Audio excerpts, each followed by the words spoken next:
مرحبا، كيف حالكم؟ بما انه هلأ طالعة موضة اللانش بوكس، قررت اعملكم سلسلة فيديوهات لأفكار عملية وكتير ذكية للانش بوكس بينفع للصغار وللكبار. اول اشي بدنا نبلش فيه هو بانكيك بالشوكولاتة. طريقته شوي مختلفة بس بتطلع معانا بانكيك هش كتير وطري مثل القطنة. بس بالأول بننزل بنضغط اللايك وبننزل على التعليقات، بنصلي على الرسول وبنحط قلوب كتير بالكومنتات ونسمي بسم الله وندخل مع بعض على الفيديو. على السريع بنبدأ بالعجينة. أول إشي عندي كوبايتين من الطحين، 3 معلقة كبيرة من الكاكاو السادة الخام اللي بدون سكر، و4 معلقة كبيرة من الحليب البودرة. بنخلهم كتير كويس. وهلأ بتشوفوا الأشياء اللي بتطلع من بواقي الطحين بتكون هيك قطع خشنة، هدول إحنا ما بدنا إياهم. وبنكمل بنحط 3 معلقة كبيرة من السكر، معلقة صغيرة مليانة من البيكنج باودر، معلقة صغيرة فانيلا، ورشة ملح.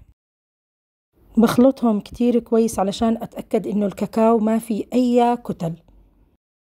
وقلت لكم إنه طريقته شوي مختلفة عن العادة. بنجيب 3 بيضات، بنفصل الصفار عن البياض. الصفار بنحطه على خلطة الطحين والبياض بنحطه على صحن لحاله على جنب. وهون كنت بحكي لكم إنه البياض ما لازم يدخل فيه ولا نقطة من الصفار علشان ما رح يخفق معاكم.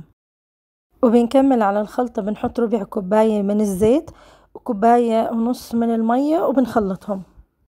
وبخلطهم كويس علشان اتأكد انه ما في ولا اي كتلة في الخلطة. وبتكون الخلطة عندي هيك لا هي سائلة كتير ولا هي جامدة كتير، بالنص. بعدين بجيب بياض البيض وبحط عليه رشة صغيرة من الملح، وبجيب الخفاق وبخفق بياض البيض على بين ما يجمد معاي تماما.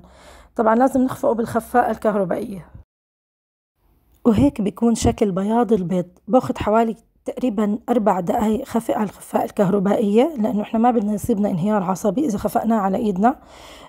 بنخلط العجينة من تحت، بنبدأ من تحت لفوق، من تحت لفوق. بندخل بياض البيض شوي شوي علشان ما نخسر الهواء اللي دخلناه. وبنحط بياض البيض على دفعتين. شوفوا كيف بنعرف إنه بياض البيض جاهز. لو جينا نقلب الصحن ما رح ينكب معانا البياض لأنه هيك صار كتلة جامدة. بنكمل القسم الثاني من بياض البيض، وشوي شوي بنخلص آخر كمية من بياض البيض. بالآخر رح تحسوا إنه لسه في كتل من بياض البيض، معلش اتركوها علشان تحافظ لنا على الهشاشة، وبتحسوا إنه الخليط خفيف وفي كتير فقاعات. هاي أهم خطوة في هذا البانكيك.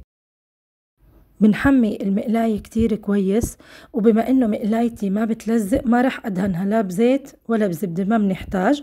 بنحط هيك مغرفة من خلطة البانكيك، وبس تبدأ الفقاعات تطلع عنا على نار هادية بنقلبها على الجهة التانية. وديروا بالكم لانها بالكاكاو علشان ما ينحرق معاكم اللون وانتوا مش منتبهين، لانه اصلا لونها غامق. شايفين هيك قلبناها بتطلع معانا بانكيك كتير مزبوطة وكتير هشة. لازم تجربوا هالطريقة. وهيك بيكون شكلها من جوا. ما شاء الله عملت لنا كمية كبيرة. هاي النقط البيضة هاي من أثر بياض البيض، ما في مشكلة.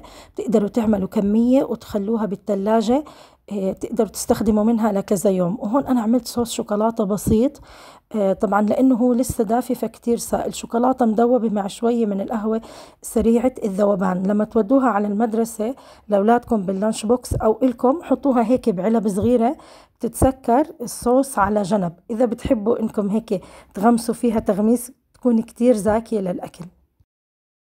وبما إنه إحنا بدنا ناكل البانكيكات هدول هلا، ما رح نخليهم لبعدين يعني أو بالثلاجة، فصبيت عليهم صوص الشوكولاتة وهو دافي وهم كمان دافيين، وهيك مثل الإسفنجة تشربوا كل الصوص. وبدي أزينهم كمان بشغلة أنا كتير بحبها وعن جد مدمنة عليها، اللي هي شوكليت شيبس. هدول قطع الشوكولاتة الصغيرة بس هاي بنكهة زبدة الفول السوداني. شو بدي أقول لكم، طعمها خطير. وطبعا أكيد بتلبق مع الشوكولاتة أكيد. زينوها انتو زي ما انتو بدكم. جربوا هاي الطريقة للبانكيك، عن جد كتير رح تعجبكم وادعولي. وهيك خلصنا. إن شاء الله تكون عجبتكم وصفة اليوم، واستنوني بإذن الله تعالى في بدنا نعمل هيك وصفات كتير لللانش بوكس. بدنا نعمل أشياء صحية وأشياء عن جد هيك ناشفة وماسكة وبتنفع ناخدها معانا للدوام بالحر. أشوفكم بالفيديو الجاي إن شاء الله، في أمان الله.